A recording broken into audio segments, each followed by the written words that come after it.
22শে জানুয়ারির কথা মনে আছে? 22শে জানুয়ারি তো আমার জন্মদিন। ও আমার জন্মদিন নিয়ে এত এক্সাইটেড, তার মানে নিশ্চয়ই ভালো কোনো সারপ্রাইজ দেবে।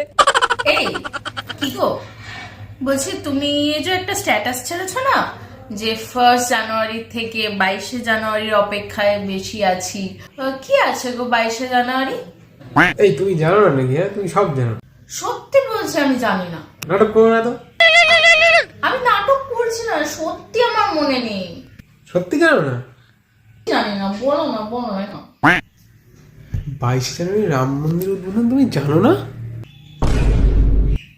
22শে জানুয়ারি রাম মন্দির প্রতিষ্ঠা হবে বলে তুমি এক্সাইটেড? যা তা একেবারে। যা বাবা, এতে রাগ করার কি হলো?